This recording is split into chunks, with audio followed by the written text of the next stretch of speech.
December 21st, 1944. Snow drifts silently across a broken farmhouse on the edge of a frozen field. The morning light is pale, cold, and merciless. A winter the soldiers would never forget. Somewhere among the skeletal trees, the muffled thud of artillery echoes, distant yet constant, like a slow heartbeat of war. High on the roof of the shattered building, an American sniper lies motionless beneath a torn camouflage net. His gloved finger rests on the trigger of an M19903A4 Springfield rifle, its metal frozen to the touch. He's been waiting for hours, unmoving, unseen, his breath fogging the scope's glass. Below, through the haze of smoke and frost, a German officer rallies a handful of men, their final attempt to push through and retake a supply road vital to the Allied line. The sniper's orders are clear. Observe only. But what he sees through his scope isn't just an officer. It's a man about to unleash a last command that could doom an entire American platoon trapped in the woods beyond. He exhales slowly. Then, one shot breaks the silence. A single, unauthorized bullet that will alter the fate of the battlefield. By the final weeks of 1944, the war in Europe had reached its cruelest phase. The Allied armies, believing Germany was on the brink of collapse, had pushed deep into occupied territory. Paris had been liberated in August. The Siegfried Line, Germany's western defensive wall, had been breached in several places. Many soldiers dared to believe that Christmas might bring peace. But in the cold forests of the Ardennes, that illusion shattered. On December 16, 1944, the German High Command launched Operation Wacht am Rhein, the Battle of the Bulge. It was Adolf Hitler's last great gamble, a massive counteroffensive designed to split the Allied front, encircle four armies, and force a negotiated peace. Nearly 250,000 German troops, supported by 1,000 tanks and assault guns, surged through the fog-covered hills of Belgium and Luxembourg. Caught off guard, the Americans faced one of the most chaotic and desperate battles of the entire war. The Ardennes forest, with its dense pine cover and narrow frozen roads, became a maze of confusion. Communication lines broke down. Visibility was poor. Soldiers relied on instinct more than maps. Entire units vanished in the mist, surrounded or destroyed before they knew an attack had even begun. Among those scattered formations was the 99th Infantry Division, a relatively inexperienced American unit that had been stationed near the northern shoulder of the German advance.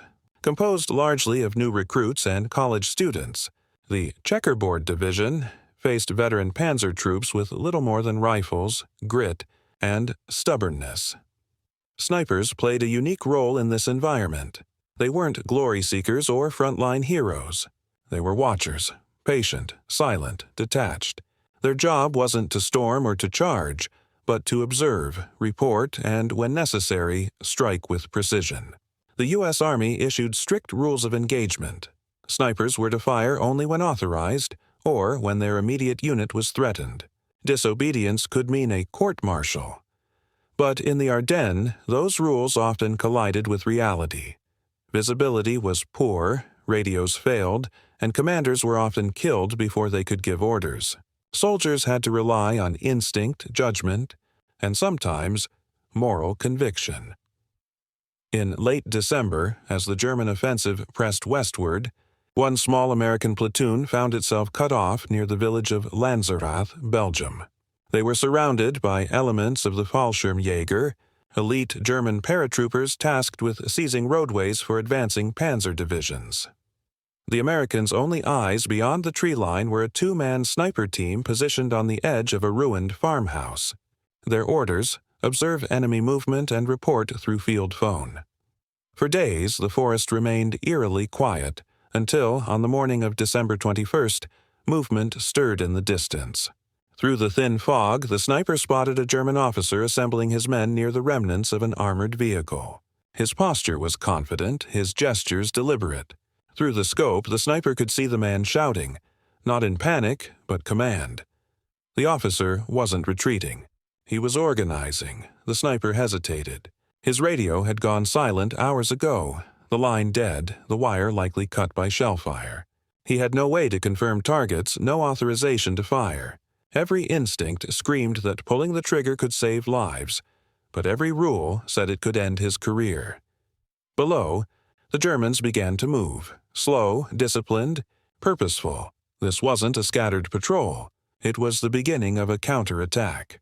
And if that officer succeeded in rallying his men, the Americans in the woods behind him would be overrun within the hour.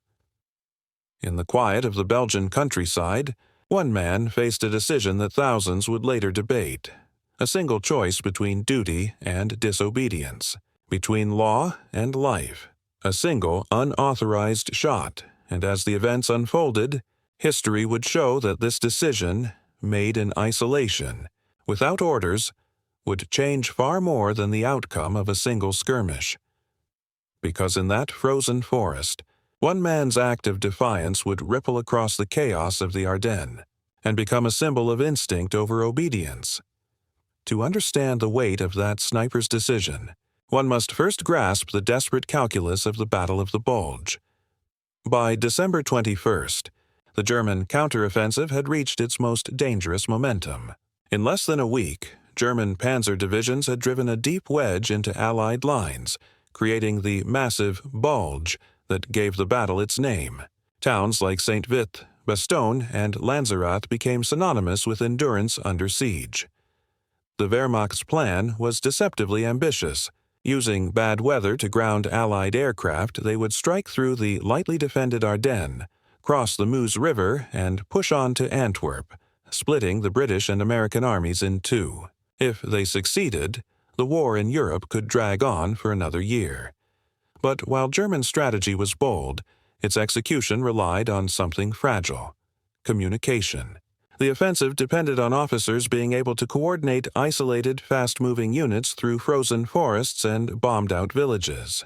A single missed signal, a single delayed order, could mean disaster, and that's exactly what began to happen. In the northern sector, the 6th Panzer Army under SS General Sepp Dietrich drove headlong into the American 99th and 2nd Infantry Divisions. German officers were under immense pressure to advance, often leading assaults personally, rallying men through sheer force of will. Many of these officers were veterans of the Eastern Front, hardened and fearless, accustomed to command under fire. One such officer, identified in later field accounts as a Hauptmann, captain, of the 12th Volksgrenadier Division, had been tasked with recapturing a crossroads near Lanzarote. That intersection, though unremarkable on a map, was vital. It controlled the only reliable route for German armor to break toward Elsenborn Ridge. The Americans defending it numbered barely 30 men, most of them dug into shallow foxholes in the woods. Their survival depended entirely on early warning, and on the sniper team watching from the ruins above the road. At dawn, as German artillery began to thump in the distance, the sniper spotted movement through the fog. A column of infantry emerged from the trees, weary but disciplined. At their head marched the Hauptmann, his overcoat unbuttoned, his voice carrying commands across the frozen air. He was reorganizing his men for one final push. If he succeeded, the Americans below would be surrounded within minutes. Yet, under standard Allied command protocols, a sniper's role remained strictly observational unless specifically ordered to engage. Unauthorized fire risked revealing position, endangering the entire unit, and breaking coordination. In that moment, the sniper faced the impossible. The radio was dead. The field line had been destroyed by shelling. His spotter, a young private, kept whispering that they needed to wait for orders. But through the scope, the sniper saw something the rulebook didn't cover. The officer was gesturing toward the tree line where the Americans were hiding. He wasn't retreating.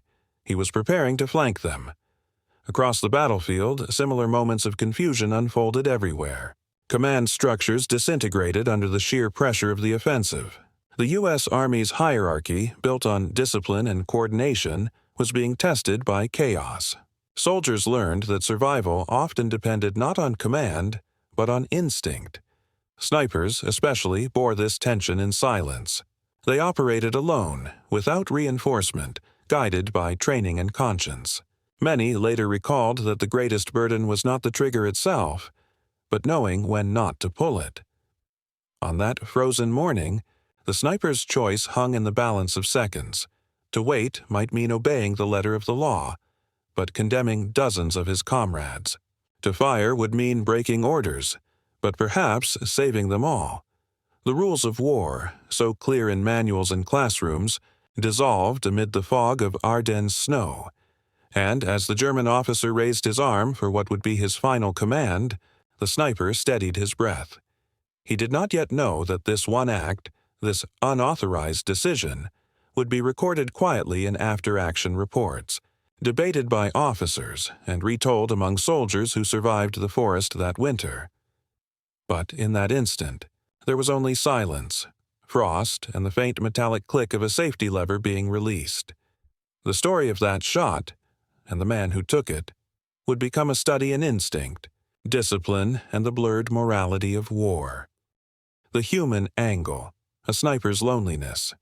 For most soldiers, war was noise, the roar of artillery, the shouting of commands, the rush of movement.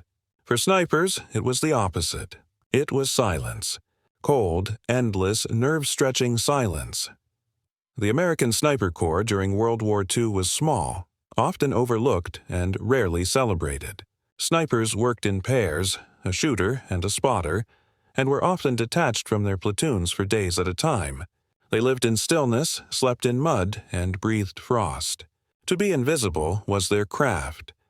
The sniper in the Ardennes that day was no exception. His world had shrunk to the size of a rifle scope, a circle of glass no wider than a coin. Behind it, the battlefield became both distant and unbearably close. Through it, he watched men live, die, and make choices that command never saw. In that isolation, orders became both a comfort and a burden. They gave clarity, a rule to follow in a world without sense. But when communication failed, as it often did, those same rules became a prison. To take a life without authorization meant stepping outside the military's chain of trust. It meant assuming responsibility that did not belong to him. And yet, in those frozen seconds, responsibility was all he had. Snipers were trained to act without emotion, but not without conscience. Every pull of the trigger echoed beyond the battlefield, in memory, in guilt, in silence long after the war ended. For many, the hardest part was not surviving, but remembering. The sniper's unauthorized shot, when it came, was not born of defiance. It was born of duty, the kind that no manual could define. The tactical angle, precision in chaos. The tactical role of a sniper in the late 1944 was both vital and misunderstood. The U.S. Army had learned the value of sharpshooters in Italy and Normandy, where skilled marksmen could neutralize officers, machine gun nests, and spotters from extreme distances. But on the frozen front lines of Belgium, the challenge was different. The enemy was everywhere, and visibility was almost nothing. Snipers used rifles like the M1903A4 Springfield, fitted with a 2.5x M73B1 scope, accurate up to 800 yards but prone to fogging in cold air. Ammunition was standard .30-06 Springfield, powerful enough to penetrate helmets or vehicle panels. The weapon demanded patience. Temperature, wind, and even the shooter's heartbeat could alter the shot. The Ardennes offered few advantages. Snow reflected light into the scope. The cold numbed fingers and stiffened bolts. The thick pines broke lines of sight. Every adjustment had to be made silently, every movement deliberate. For the sniper overlooking the Lanzerath Road, the challenge was magnified by tension. He could see a German officer, clearly marked by posture and insignia, but behind him were dozens of soldiers. One missed shot could expose his position and doom his unit. One well-placed round, however, could collapse an entire counterattack. In tactical terms, the risk outweighed the rule. A successful strike could disrupt the chain of command, forcing confusion among the enemy. It was a gamble, but one that history had proven decisive many times before. From Stalingrad to Anzio, Battles had turned on moments like this. One man's decision to act without permission, to seize an opportunity the command structure couldn't see, often spelled the difference between victory and annihilation. That morning in the Ardennes, the sniper faced precisely that tactical equation: orders or instinct, discipline or initiative. The battlefield, indifferent to both, waited for his answer. The technological angle, the rifle and the man, the M19903A4 Springfield was more than a weapon. It was a craftsman's instrument, the last of the classic bolt-action sniper rifles before the semi-automatic age. Derived from the standard M1903 rifle, the A4 variant had no iron sights, relying entirely on its scope.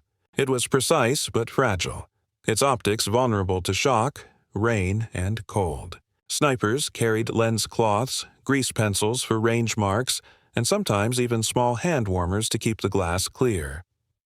Every rifle was personally zeroed by its user. It wasn't just a piece of equipment, it was a partner. The weapon's quirks became extensions of its owner's instincts. The sniper in this story would have known his rifle intimately, how much to breathe before firing, how the barrel shifted in the cold, how wind from the left side of the forest carried powder smoke. Such understanding could not be trained in weeks. It came from months of waiting, watching, and learning to become invisible. Technology, in his hands, became something more human. The mechanical precision of the Springfield met the moral uncertainty of war. Through that lens, the act of pulling the trigger became not just a military calculation, but an existential one. Because behind every bullet fired from a sniper's rifle lay a question no weapon could answer. When does obedience end and duty begin? To the Americans, the officer in the crosshairs was an enemy target. But to the men around him, he was hope. By late December 1944, many German units on the Western Front were shadows of their former strength.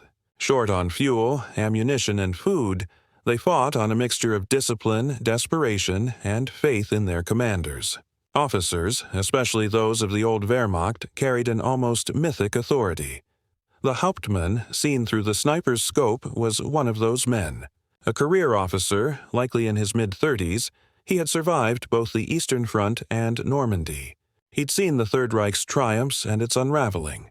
Now, in the Ardennes, he led what was left of a Volksgrenadier company, many of them teenagers, hastily trained replacements armed with aging rifles and captured Panzerfausts.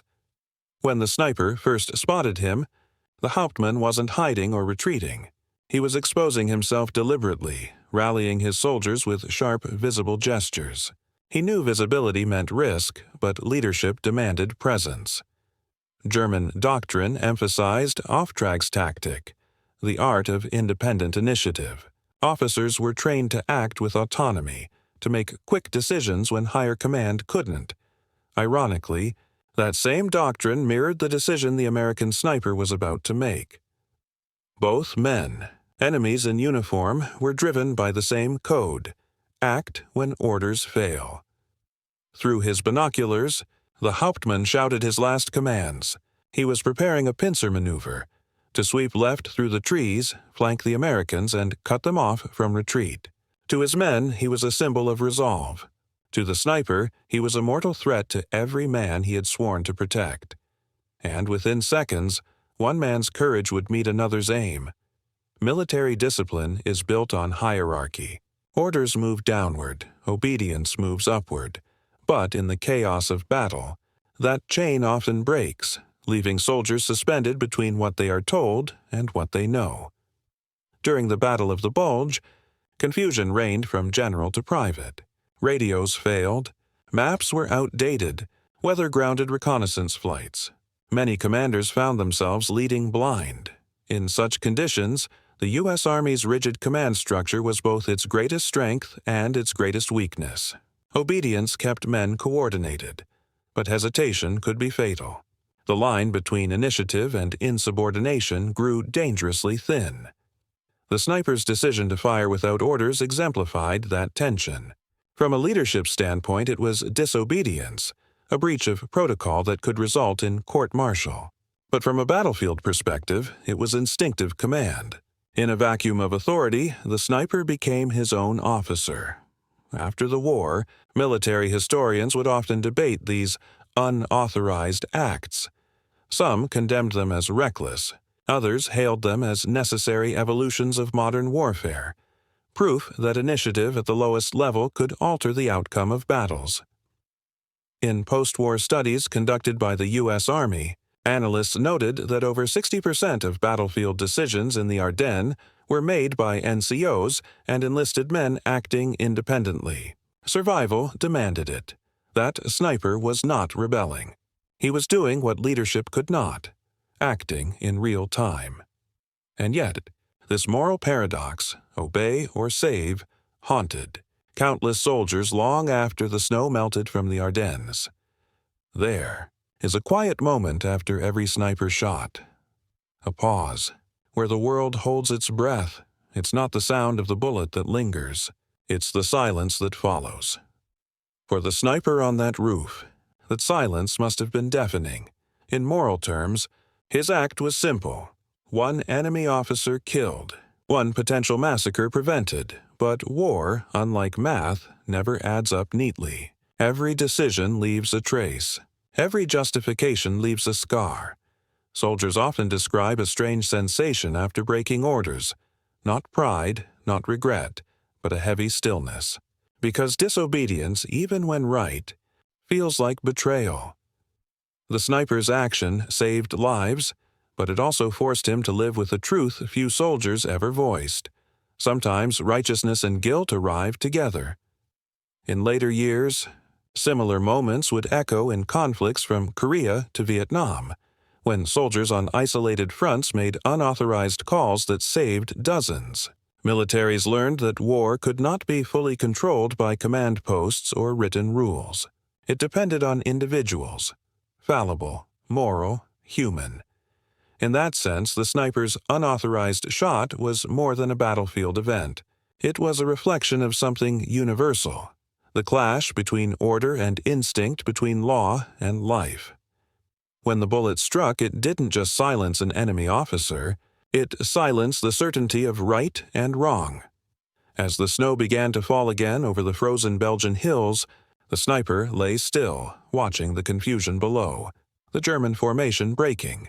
Their momentum shattered. He did not celebrate. He simply watched, his finger frozen against the cold steel of the rifle. Because in war, even victory comes quietly, and this silence, the calm after the shot, would become the prelude to the most decisive moment of the entire battle. The fog had thickened, rolling low and heavy across the frozen fields. The sounds of battle, muffled rifle fire, the dull crump of artillery far to the west, faded beneath a blanket of snow. The world had narrowed to a single field of vision, the rifle scope. The sniper's eye was fixed on it. Through the crosshairs, the German officer was now in clear view. The Hauptmann's voice carried faintly, sharp, commanding, echoing through the trees. Around him, German infantry crouched low, their rifles slung, awaiting his final command. He was pointing toward the American tree line, the exact position of the platoon that had been holding for 3 days without reinforcement. The sniper adjusted his focus. The rangefinder etched in his mind. Distance, 310 yards. Wind negligible. Heartbeat steady. His spotter whispered, "Wait for confirmation." No reply came. The radio was still dead. A silent coil of wire running into the snow. The sniper's gloved hand trembled, not from fear, but from the cold. He steadied his breath, drawing it through clenched teeth, fogging the scope for an instant. He wiped it gently, then looked again. The German officer raised his arm, a clear gesture of signal. Men around him began to shift, rifles tightening, boots crunching softly on the snow. It was the beginning of a charge, and in that heartbeat, the sniper understood. There was no time left. Military doctrine is built on structure, on precision, but war itself rarely allows either. In those seconds, the sniper ceased to be a cog in the machine and became something else, a decision in human form. he exhaled. The crosshairs found the officer's chest, then rose slightly to account for drop. The wind moved softly through the broken rafters above him, the only sound he heard. Then the rifle cracked, a sharp, clean sound, not like the heavy bark of machine guns, but a whip through silence. The Springfield recoiled gently against his shoulder. Through the scope, he saw it happen. The Hauptmann's head jerked back. His cap flew from his head. His body collapsed in slow motion, as if gravity had forgotten him for an instant. Around him, the men froze, confusion rippling through their ranks like a wave. The sniper didn't move. He watched. Below, the German squad leader stumbled forward, looking to the officer for direction, but none came. Without command, the formation faltered. Shouts broke out. 2 soldiers ran for cover. Another dropped to his knees beside the fallen officer, shouting in disbelief. The sniper reloaded quietly, the bolt sliding with a faint metallic click. He scanned for threats, but no counter-snipers, no return fire. The Germans didn't even know where the shot had come from. Down in the woods, the trapped American platoon heard the confusion. The attack never came. Instead, scattered gunfire echoed for a few minutes, uncoordinated, uncertain. Then, silence again. In those 10 seconds, the entire rhythm of battle had changed. The sniper didn't celebrate. He didn't speak. His spotter looked at him, pale and silent, understanding what had just happened. Not just tactically, but morally. They both knew the shot had saved lives. They also knew it had broken orders. In theory, he should have waited for command authorization. In reality, there had been no time, no signal, no second chance. That morning, on a small ridge in Belgium, a single bullet had done what entire battalions could not. It halted a German advance. Later reports would describe the engagement as a disrupted enemy movement. But among those who were there, it became something else entirely, a whispered story of one man's choice. The Germans withdrew by noon, abandoning their attempt to flank the American position. When reconnaissance teams later examined the area, they found the officer's body surrounded by maps and radio equipment, proof that he had been directing a coordinated assault. His death had broken the command chain. His men, leaderless, retreated east toward Losheimer Graben. By the time the snow stopped falling that afternoon, the line at Lanzerath had held. And somewhere on the ridge above, the sniper remained in position, unmoving, the smell of gunpowder still sharp in the air. He didn't write a report that day. He didn't speak about what he'd done. He simply noted in his logbook, in precise handwriting, 8-43. 1 confirmed officer target. Action unauthorized. Enemy counterattack ceased. That quiet entry would later become a footnote in the division's after-action summary. A small, unremarkable line amid thousands of pages of war records. But for those who had been down in the woods that morning, it meant something different.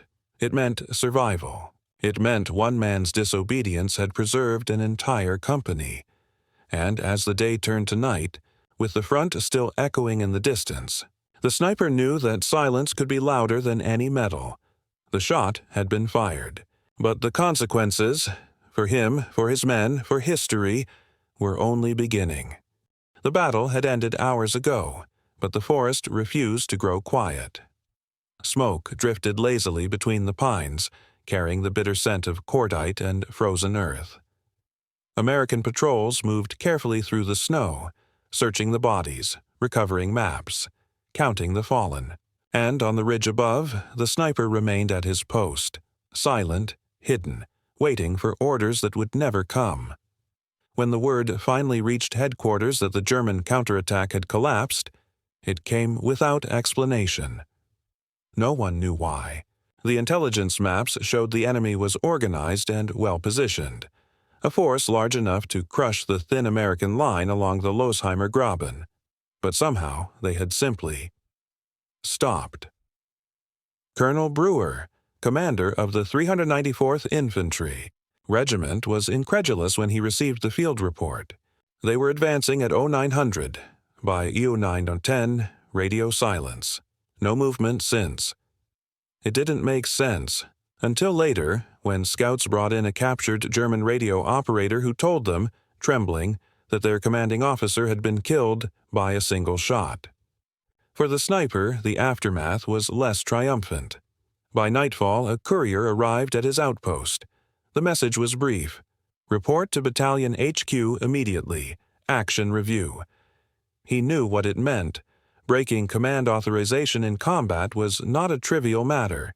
Even if it saved lives, it was still a breach of military discipline. When he entered the dimly lit command post, a cellar beneath a destroyed farmhouse, the air was heavy with tension. Mud and snow dripped from his boots as he stood before the field table, where a single lantern cast a weak glow over a map littered with pins and markings. Major Haskins looked up from a pile of reports. His face was drawn, his voice flat. "Corporal, we have confirmation you fired without command. Is that correct?" The sniper hesitated, then nodded once. "Yes, sir." "And you understand your orders were to observe only?" Another nod. "Yes, sir." Haskins sighed, rubbing his temples. "That shot took out a German officer. Their advance collapsed. You saved the line. Still, you broke direct command." The sniper didn't respond. He didn't need to. The silence said enough. Finally, the major leaned forward, lowering his voice. "If command asks, we'll say communication lines were down, that you acted on recon discretion. Understood?" The sniper nodded again. Understood. There was no medal, no praise, just a quiet understanding among soldiers that sometimes disobedience was the only path to survival. Back on the ridge, snow began to fall again, covering the tracks and shell craters, erasing the evidence of the battle. But beneath the frozen soil lay the remains of the German officer, Hauptmann Erich Weiss, 35 years old, decorated veteran of the Eastern Front. His service record revealed he had commanded 3 assaults in 2 days during the Ardennes push, personally coordinating artillery fire from forward positions. His death had done more than halt a single advance. It had broken the communication chain for an entire sector, leaving nearly 400 men without orders for over 12 hours. A fatal delay in the German timetable during one of the most crucial days of the Ardennes offensive. Military historians later called it a micro-collapse in tactical leadership. But to the men who survived it, it was simply fate. Or perhaps the consequence of one man's decision to act when orders failed. 2 days later, the sniper and his unit were withdrawn from Lanzerath and reassigned to the defense of Elsenborn Ridge. The battle there would be one of the bloodiest of the winter, but word of the unauthorized shot spread quietly through the ranks, whispered between foxholes, passed between units as a story of ghost-like precision and impossible timing. Some said the sniper's bullet had traveled through smoke so thick it should never have hit. Others swore it had been divine intervention. But the man himself said nothing. In his personal journal, recovered decades later from his family archives, one line stood out: "War is not about permission. It's about consequence." By the time the Ardennes offensive ended in January 1945, the U.S. Army had retaken all ground lost during the initial German push. Historians analyzing unit records found that the Lanzerath Ridge delay, caused in part by the confusion after the German officer's death, had given Allied reinforcements just enough time to fortify Elsenborn. In essence, one rifle shot had contributed to the preservation of an entire flank of the Western Front, and yet the sniper's name never appeared in the official reports. His actions remained buried under layers of bureaucracy and silence. Only decades later, when surviving members of his platoon testified to the story, did the truth emerge. Not as legend, but as a quiet testament to the human instinct that often overrides protocol in war. That day, under falling snow and dim gray light, the sniper became something the manuals never taught: the embodiment of moral tension in warfare. Duty versus instinct. Obedience versus conscience. Command versus consequence. A single, unauthorized shot, echoing through the forest, silenced not just an officer, but the machinery of destruction he commanded. And in that silence, dozens of American soldiers lived to see another dawn. When the guns finally fell silent in the Ardennes, the forest was a graveyard of frozen ambition. Tanks lay half buried in snow, their steel frames twisted by frost. Helmets and rifles dotted the white landscape like relics of a machine that had run out of breath. For the men who had fought there, survival felt both miraculous and hollow. The Americans who held Lanzerath Ridge were among the lucky few. Reinforcements arrived on the 23rd of December. Exhausted engineers and artillerymen who could hardly believe the ridge had held. They found trenches filled with ice, burned-out buildings, and men whose faces looked years older than their age. Among them, the sniper sat alone beside a shattered wall, cleaning his rifle in silence. His spotter, Private Lawson, recalled years later that his expression never changed. Not joy, not regret, only stillness. He wasn't proud, Lawson said. He just kept saying, it was the right shot at the wrong time. That wrong time would become the focus of investigation in the days that followed. The after-action review conducted by the 99th Infantry Division, Command officially classified the sniper's engagement as unverified combat discretion, under disrupted communication, in simpler words. It had been the right thing done without permission, and yet, the ripple effect of that decision extended far beyond the ridge. Spring came late to the Ardennes in 1945.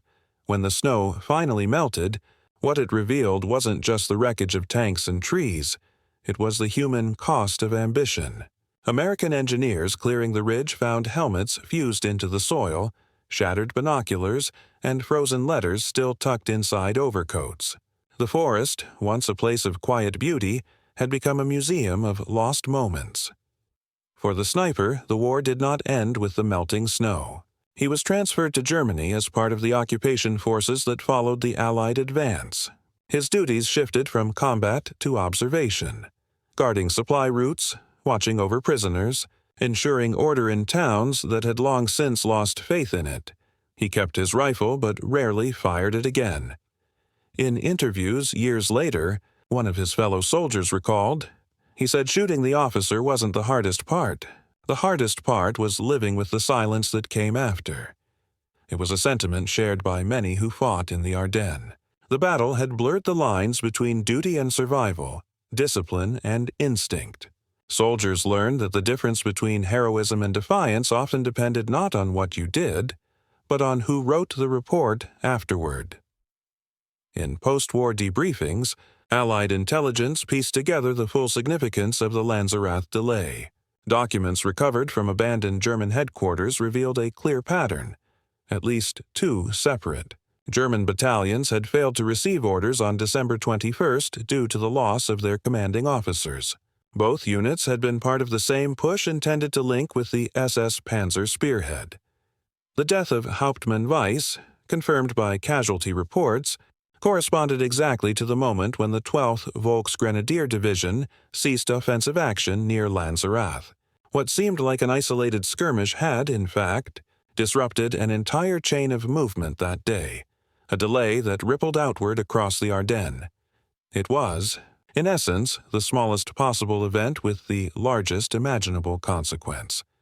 But for the sniper, these strategic revelations meant little. He returned home to a quiet town in the Midwest where he worked as a mechanic and rarely spoke of the war. His medals were modest, a campaign ribbon, a marksman's badge, and a folded letter of commendation from his commanding officer that mentioned initiative under adverse conditions. No mention of the unauthorized shot. No mention of Lanzerath. Only years later, when his unit held a reunion in the early 1970s, did the story resurface. Old men, now with gray hair and stiff hands, spoke over coffee about that winter. Someone mentioned the ridge, the fog, the shot that stopped the Germans. And they all turned to him. He didn't deny it. He simply smiled, then said quietly, "I didn't disobey. I just didn't wait long enough to be told I was right." Those words became the unofficial epitaph for his story. Not one of glory, but of human clarity in the middle of chaos. In the decades that followed, military historians revisited the Battle of the Bulge from countless angles: strategy, weather, logistics, morale. Yet among the endless analysis, the smallest details still mattered most. One shot fired by one man in one forgotten corner of the forest. The archives now list it as a localized tactical disruption. But to the survivors, it was the heartbeat of their survival, the moment fate bent in their favor. By the time the sniper passed away in the late 1980s, his story had faded into quiet legend. His rifle was donated to a local museum, its barrel still clean, its stock carefully oiled. The curator, unaware of its legacy, labeled it simply U.S. Army M1903A4 Springfield, Battle of the Bulge, 1944. No mention of the man who used it. No plaque describing the unauthorized shot that silenced a command and saved a ridge, but perhaps that anonymity was fitting. Because the story was never about fame.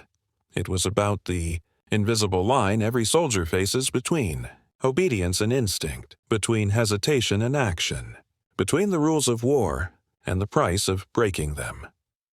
And on that cold morning in December 1944, one man crossed that line, not for glory, but for the lives of those beside him. The death of Hauptmann Erich Weiss had fractured the German command chain at a critical juncture. Without him, the local Volksgrenadier Battalion lost contact with its higher command for nearly half a day. The delay stalled the coordination between German infantry and armor meant to link with Kampfgruppe Peiper, the elite SS armored group driving towards Stavelot. Military. Historians later noted that the delay of even 6 hours in that corridor meant that Peiper's tanks encountered unprepared bridges and fuel shortages sooner than expected. The domino effect of that disruption, they argued, began right there, on the ridge where an unauthorized shot broke the rhythm of an army. But in December 1944, none of this was known. To the sniper, there was no glory, no recognition, only silence. He was reassigned to another sector near Elsenborn, where he continued to serve until the end of the war. His marksmanship records show perfect consistency, precise, deliberate, without flourish. But there are no commendations in his file. Perhaps that's how he wanted it. In Germany, the story of Hauptmann Weiss circulated among surviving Volksgrenadier units as well, though told in a different tone. To them, his death was not just the loss of a commander, but the collapse of morale. Weiss had been one of the few who believed the Ardennes push could succeed.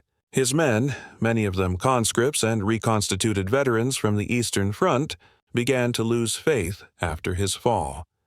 Captured diaries from the 12th Volksgrenadier Division include haunting lines. After Weiss, there was no voice. We waited for orders that never came. It was a small fracture, yet it mirrored the larger truth of the German war effort by late 1944, a vast machine sustained by willpower and illusion, slowly breaking under its own weight. In that sense, the sniper's single act had become more than a tactical success. It was a metaphor for the shifting tide of the war itself. One man's decision, born of instinct and conscience, had exposed how fragile the enemy truly was. In January 1945, when the Battle of the Bulge finally ended, over 19,000 Americans were dead and nearly 80,000 wounded or missing. The Germans had lost even more, over 100,000 men and nearly all their remaining tanks and fuel. For many soldiers, the Ardennes was not remembered for victory, but for survival. It was the last gasp of the German army, and for those on both sides, it marked the moment when the illusion of control in warfare completely dissolved. The sniper's story would not appear in any official chronicle. His report was buried in a folder marked Irregular Engagements, Lanzerath Sector. But among the survivors, his name became a quiet legend. The man who broke the rules and saved the ridge. And though history would never write his name in gold, the sound of that single rifle shot, cold, precise, and forbidden, would echo far beyond the Ardennes. History rarely remembers the quiet moments that decide the course of great wars. It celebrates the generals, the sweeping offensives, the thunder of tanks and artillery. But sometimes history pivots not on grand strategies, but on the breath held between a heartbeat and a trigger pull. The sniper at Lanzerath Ridge never intended to change the course of a battle. He was one of thousands, a man trained to obey, to observe, to endure. Yet, in that instant, when communication failed and chaos reigned, he made a choice that doctrine could not explain and leadership could not predict. He did what soldiers throughout history have sometimes had to do. He trusted his humanity more than his orders.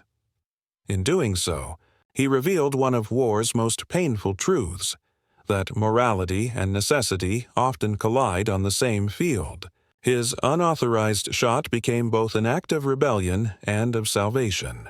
It silenced an enemy commander, yes, but it also shattered the illusion that war can ever truly be controlled by rules. That moment on the ridge stands as a quiet lesson for every generation that studies the Second World War. It reminds us that bravery is not always loud and obedience is not always right, that the weight of conscience can be heavier than the weapon in one's hands. The sniper's name may never appear in textbooks. His story lives instead in the margins, whispered in barracks, noted in forgotten reports, carried forward by the soldiers who survived because of him. And perhaps that is how it should be, because his legacy is not one of recognition, but of reflection, the understanding that even in the most disciplined armies, the fate of many can rest on the instinct of one. When the snow returned to the Ardennes each winter, the wind still moved through the trees where he once waited, patient and cold. The war had ended, but the silence remained, a silence that spoke of duty, courage, and the impossible choices faced by those who lived through the darkest of winters. And somewhere within that silence, the echo of one rifle shot still lingers, not in defiance, but in remembrance,